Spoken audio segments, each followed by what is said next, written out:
I've had the Oppo Enco Air 2 Pro now for about 6 or 7 months, so I thought it's about time to do a long-term report on these.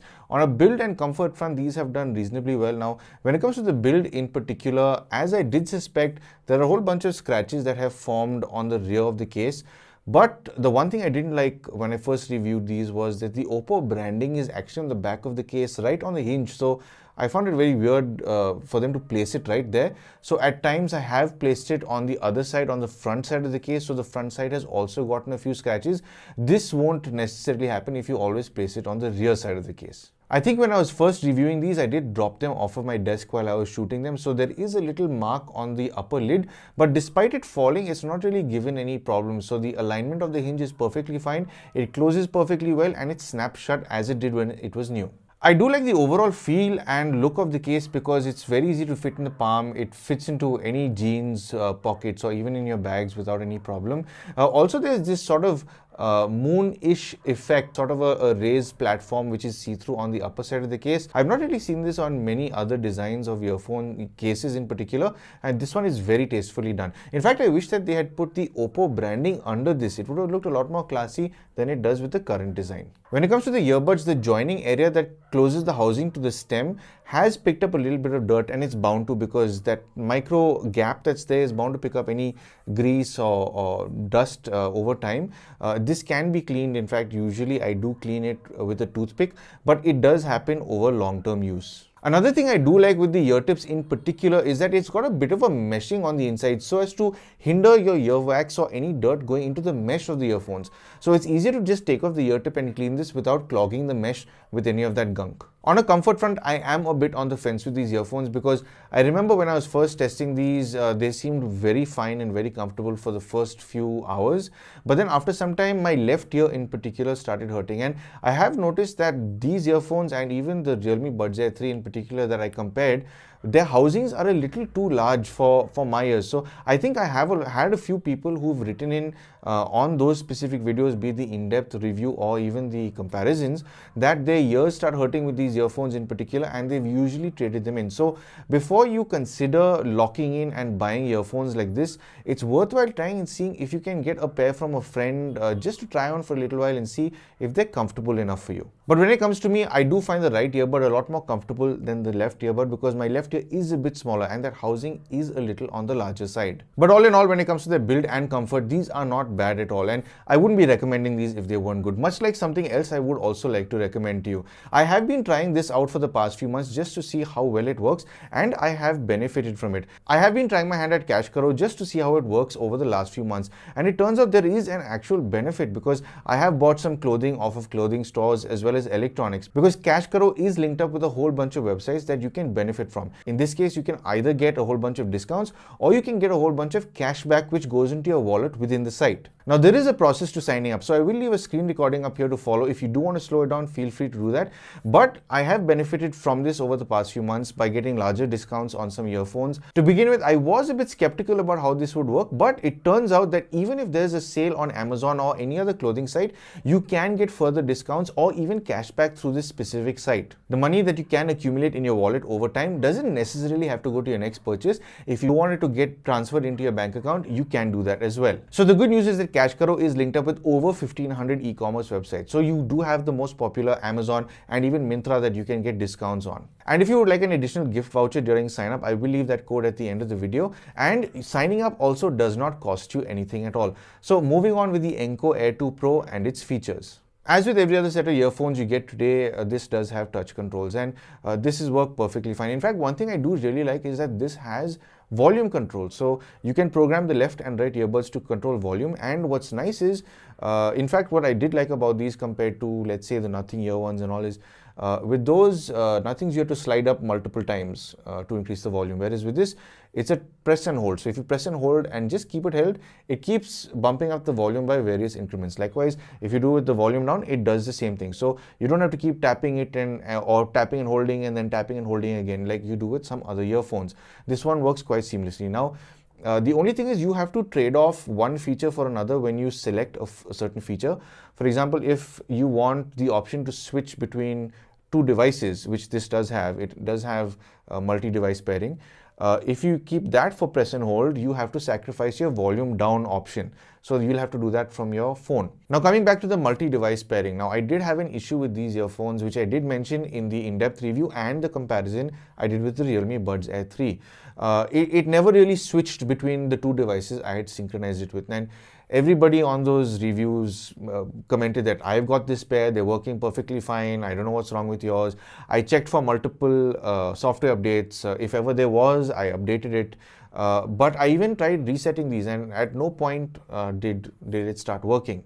Until I figured out that the multi-device switching will only happen if your music or playback is completely off on the device you're connected to. So if you're connected to a phone and it's playing media and you press and hold it, it'll give you a negative bong or a negative sound.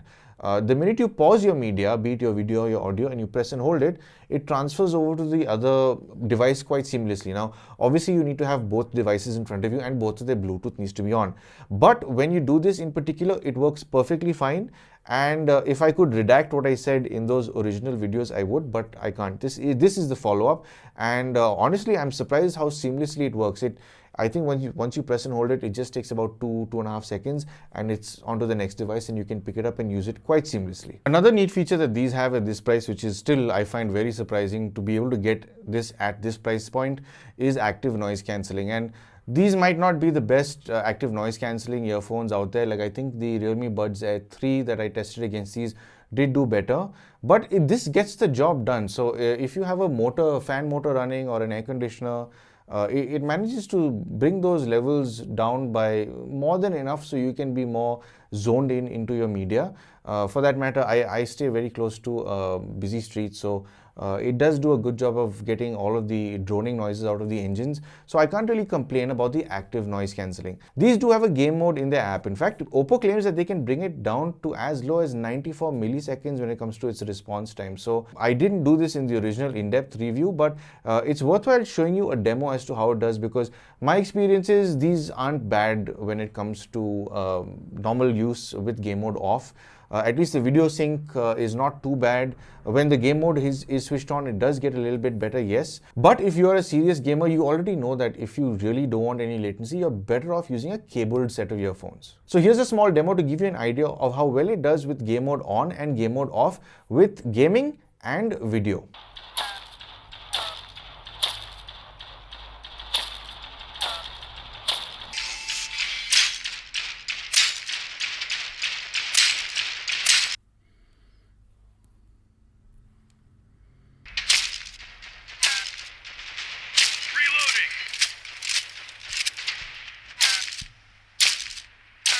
While testing this, I couldn't help but think that it's amazing to have this feature on any set of earphones or headphones that cost anywhere less than 10,000 rupees. This feature was only seen on top of the line sets of headphones many years ago, so it's very nice to see this feature has trickled down over the years. While testing this, I couldn't help but think that it's amazing to have this feature on any set of earphones or headphones. And how does this fare with its environmental noise cancelling? There's only one way to find out. So I'm calling from the usual busy street I normally call from, just to give you a sense of how much noise these earphones are going to be tackling. There is a whole bunch of traffic behind me and some construction work going on as well. So these earphones do have a lot to tackle with. Now, these do come with two microphones and I haven't switched to them yet because I've been on the camera mic to show you the environment that exists here. And I'll shift over to the Enco microphone right about now. So this is the noise you can expect your recipients to hear. This is how your voice will be carried over to them. I did find that in the comparison that I did between this and the Realme Buds Air 3, this did do significantly better than that. Your voice does come through with good tonality. It is more natural sounding than the Realme for sure. That was tending to bring in a lot more noise than these do. So if you're comfortable with how these sound for your recipient, this should give you a general idea. So now one thing I usually do is I toggle between the ANC modes when a set of earphones do have ANC. So right now I've been talking to you on the noise cancelling mode. I will move over to the transparency mode now. So I can hear what's going on. A lot of this is being fed into me now. So now a big reason why I do this is because sometimes when you toggle between these modes, there is a little more strain on the ENC algorithm. So it can tend to bleed in some noises at times, but not always. So I'll switch over to the off mode now. So right now, the only thing I have is passive noise isolation with the ear tips and the earphones. So of course, I can hear everything that's happening here, but it's not as bad as when the transparency mode is on because that, of course, is feeding in everything into your ear in an amplified form. And let's switch over back to the noise cancelling now. Which makes things a lot easier for me because it's a lot of the honking, a lot of the engine noises around here can get a bit loud. So for me, this is a lot better. I will most probably be using active noise cancelling when on the move, and so will you, I'm sure. So if you do think this call recording suits you well and your recipients will be able to hear you best, these earphones could be for you. And I hope this demo has given you a better understanding of these earphones. And I will see you back in the studio. When it comes to this one's battery life, it's fared pretty well over the past 6 or 7 months. Now, I've not used these to the point where I drain the battery to a complete 100% on the case at least. The earphones do come down to about maybe 20% and I plonk them back in the case. One thing I must mention is that in between, I didn't use this for I think a whole month, but before I did that, I did plug it into charge to the full 100%. And when I did switch these on a whole month later and connected them to my phone, both earbuds and the case, in fact, were at a full 100% charge. Now, this is very odd because usually every other earphones that I've used, if I've not used them for a long period of time, normally there is a drop from 100% to about 80%, or the worst I've seen is maybe in a month it has dropped to maybe 60 or 50%. These ones were steady at 100, and it's not that I topped them up again. I took them out and I started using them until again I drained them back down to 20% and I had to put them back in the case. So they've obviously got good cells in these earphones for sure. Now the overall usage that I have done with these is maybe up to three hours in a day or 3.5 hours without putting them back in the case. And at 3 hours of use, I'm usually at about maybe 35 or 40%. So it should be able to carry me for another 1.5 or 2 hours. But if you are on a call, expect these to last maybe half the amount of time because you've got everything from if you're running ANC to ENC, there's a lot more work going on with these earphones. So it's bound to eat up into a lot more battery for calls. On a sound front, I usually don't get into too much detail when it comes to earphones for long-term reports. If you do want to see what I think about how they sound, you can jump on over to the in-depth review because I go well into detail over there. But overall, these come with a 12.4mm dynamic driver, and I've always liked the way these sounded. In fact, of all the Oppos that I have reviewed over the past few years, I think this is a nice convergence of all of those because I've reviewed everything from the W11 to W31, W51, Oppo Enco Free, and then these were the next Oppos that I picked up. So I've never really not liked the sound of Oppo. They do have a very natural approach. It's a bit warmer sounding than definitely the Realme Buds Air 3. Those are a little metallic sounding to me. I do prefer the way these sound over those because this is a lot more natural. It's easy on the ear, so you can listen to these for hours on end without any fatigue. Now, one thing I have always felt whenever I've listened to these is they don't sound like they're being amped too well. So when you first put them into your ears, it feels as if they got a very weak amping chip. So the sound doesn't have a punch to it. It doesn't have a kick. There's no excitement in it. So I thought these were just pretty boring straight out of the box. But in the Hey Melody app, you can toggle between a few modes. And I think these ones get a lot more lively when you put them in the bass boost modes. I think there is a natural and a bass boost. So you can go into the bass boost and the amping issue that I felt it had suddenly disappears with that. It sounds a lot more fuller. It's so much more enjoyable when you put it onto that mode in particular. But the overall imaging, detailing, sound staging is very similar to most other TWS earphones in this price range. So I can't really complain about these earphones. In fact, it's very difficult to find any kind of complaint about these earphones. So would I still recommend these earphones to you today, even after 6 or 7 months? Well, there are a lot of things that have come into the market after that, but I haven't seen anything that's really surprised me at this price. Now, I think the Realme Buds Air 3 go for a little more. I think they're 500 rupees more, 3,999 or 4,500.